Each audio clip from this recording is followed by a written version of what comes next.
Life is like a hurricane here in Duckburg. Race cars, lasers, airplanes. It's a dark blur. Might solve a mystery or rewrite history. DuckTales, ooh. Peace, this is Wise for Wise Words Media. And Canelo has given us some more DuckTales. So for those who haven't seen it, Canelo had his media day workout, and the press was there asking him questions. And one reporter asked him, what do you feel about the upcoming fight between the man who just beat you, Dimitri Bivol, versus his fellow Mexican countryman, Gilberto Zurdo Ramirez? So Canelo goes on to say, you can't make this up. If Dimitri Bivol loses, I'm not fighting him no more. He acts like if he lost to him, he's losing to another man, and now you don't want to avenge your loss? Anyway, it gets worse.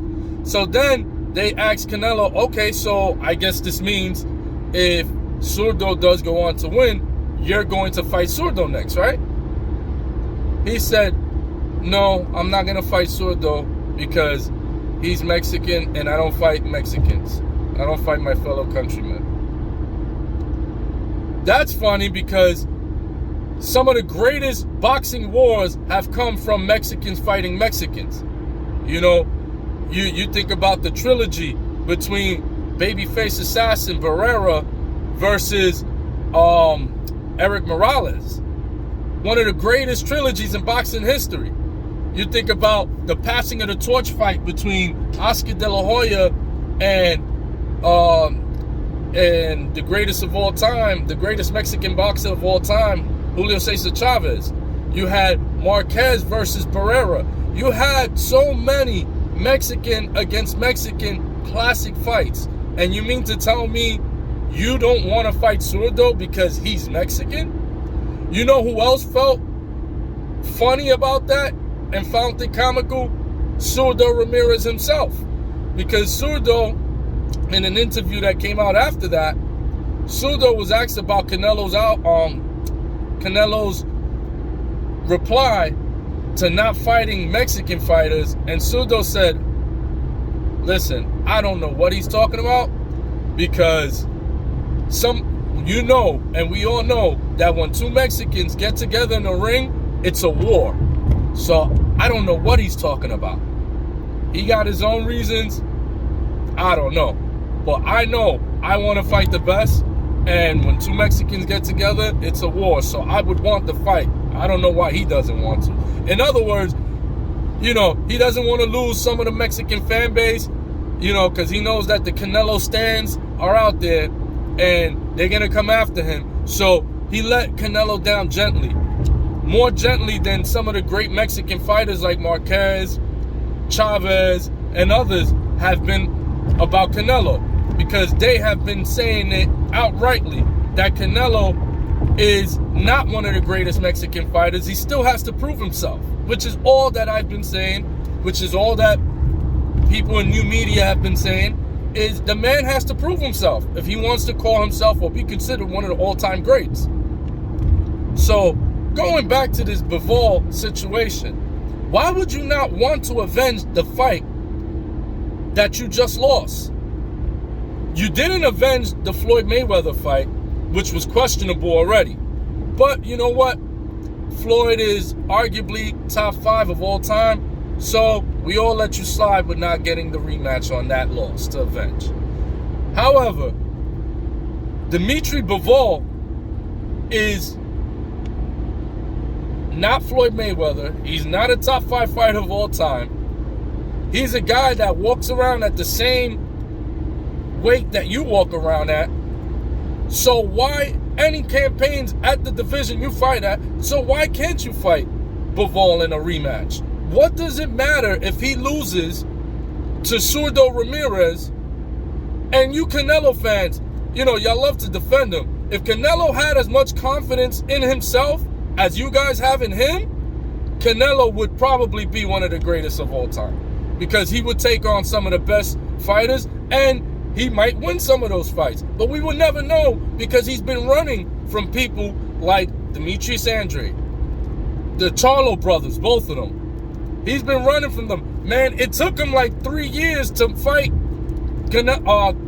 Golovkin the first time around, because he was ducking Golovkin for like 3 years before they had their first fight. He was fighting guys like Amir Khan and James Kirkland and Amir Khan, yes, that Amir Khan that's like 2 weight classes lower than him. He was fighting a washed-up James Kirkland that was past his prime. He even fought Chavez Jr. in a fight that nobody cared about. So he's been doing his share of ducking for a long time. You know, his DuckTales go back 5-6 years. So this is the latest one. And it was so bad that the reporter said, okay, so if you're not going to fight Zurdo and you're not going to fight Bivol, then I guess you're done with 175. And Canelo quickly saw, oh, snap, I guess that is what I'm saying. So he was like, no, that's not necessarily what I'm saying. Well, it is necessarily not what he's saying, because what he's trying to tell you is he's not interested in the Bivol fight. So he's hoping, and the very next reporter asked him, who are you going for? He was like, I'm going for Zurdo, I'm going for Zurdo.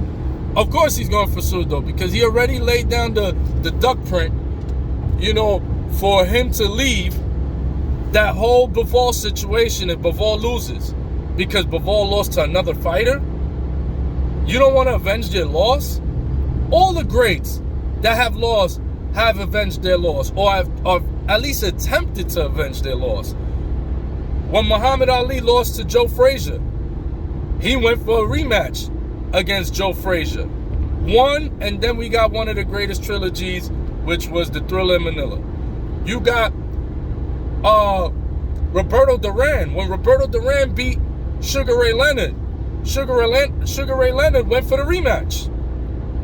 When you got Miguel Cotto, who lost to Antonio Margarito, who cheated, who had plaster in his gloves, that was later discovered by Hall of Fame trainer Nassim Richardson when he was training Shane Mosley.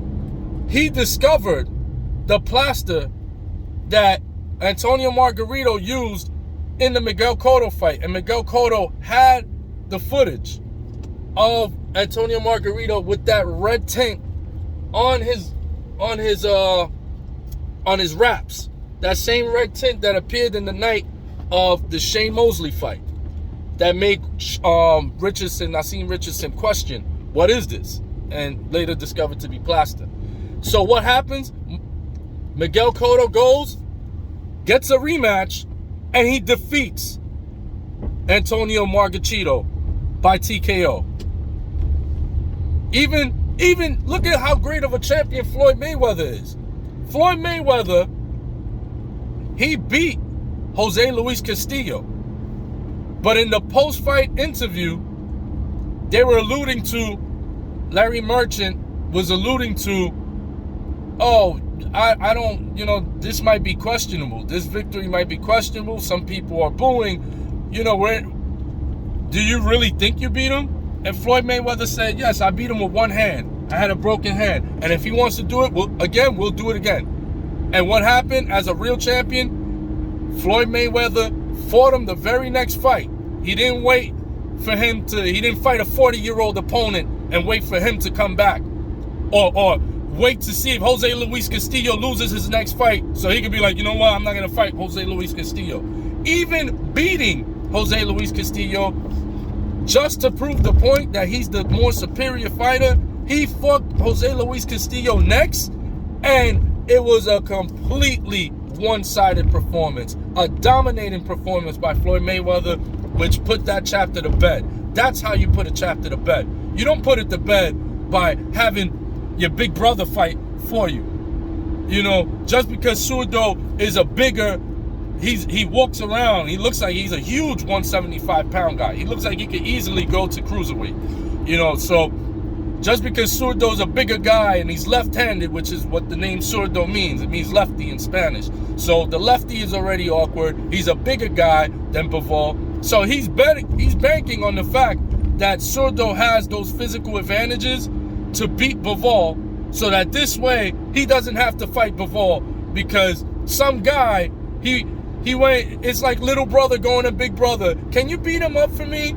He hit me. Can you beat him up for me? Can you take this fight for me, please? And big brother steps in. Okay, don't worry. You know, just like how the Giants beat up on the Tom Brady Patriots. You know, big brother got to step in sometimes, right? So he's hoping big brother countryman Zurdo steps in, beats Bivol, so he can have an excuse to not fight Bivol. Man, you Canelo fans got me feeling like Killmonger from Black Panther. I'm looking at y'all like, is this your king? Is this your king? Oh, you Canelo fans. You guys are funny. Feel free to leave your excuses in the comment section, and I'll get back to you. This is Wise for Wise Words Media. Peace.